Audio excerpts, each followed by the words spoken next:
জীবনে প্রথমবার আজকে আমি দিনের দিন ভিডিও শেয়ার করছি। দিনের দিন ভিডিও মানে এই যে কেকের ভিডিওটা আমি তোমাদের সাথে শেয়ার করছি, এটা আমার আজকেরই অর্ডারের কাজ। এই দিনের দিন এডিট করে ভিডিও ছাড়ার পেছনেও একটা কারণ রয়েছে। আজকে হঠাৎ করে সকালবেলায় যখন আমি এই কেকেরই ছবি তুলবো বলে ক্যামেরাটা অন করি, হুট করে যায় আমার ক্যামেরাটা পুরো ব্ল্যাক হয়ে।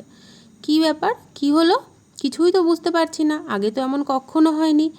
ফোন না হলেও 5 থেকে 6 বার সুইচ অফ করেছি, ক্যামেরাতে যত সেটিংস আছে সমস্ত কিছু করেছি, কিছুতেই কিছু হয় না। ইউটিউবে কোনো ভিডিও পাচ্ছি না। আমি তো পড়ে গেলাম টেনশানে, কি করব। 1 ঘন্টা ধরে আমি চেষ্টা করেই যাচ্ছি। এদিকে তো যে কেকটা নেবে সেই বোনটারও আসার সময় হয়ে যাচ্ছে। তখন আর মাত্র 15 মিনিট বাকি ছিল। বোনটা আমাকে ফোন করে বলছে, দিদি আমি আসছি। আমি তখন কি করব? তখন বাড়িতে আমি আমার কাকার ফোন দিয়ে আমার কাজটা সেরে নিলাম। কিন্তু তারপরে তো ভীষণ টেনশন হয়ে যাচ্ছে। তারপরেও 2-1টা কাজ বাকি ছিল, সেগুলোর কি করে ভিডিও করব। তো যাই হোক, শেষ পর্যন্ত কোনোভাবেই আমি ঠিক করতে পারিনি। আর আজকে বাড়ির ফোন দিয়েই কাজটা চালিয়ে নিয়েছি। তাই লাস্টের ভিডিওটা তোমরা দেখলে হয়তো বুঝতে পারবে যে ক্যামেরার কোয়ালিটিটা একটু অন্যরকম। তো যাই হোক, আমার ফোনেরও ক্যামেরার কোয়ালিটি যে আহামরি কিছু ভালো তা নয়।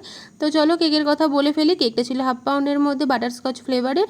আর এই ডেকোরেশনটা আমার করা সবথেকে বেশিবার, রিপিট করেছি আর কি। এই ডেকোরেশনটা কতবার আমি গুনে বলতে পারবো না। তো দেখো, কাজ তো কমপ্লিট করেই ফেলেছি।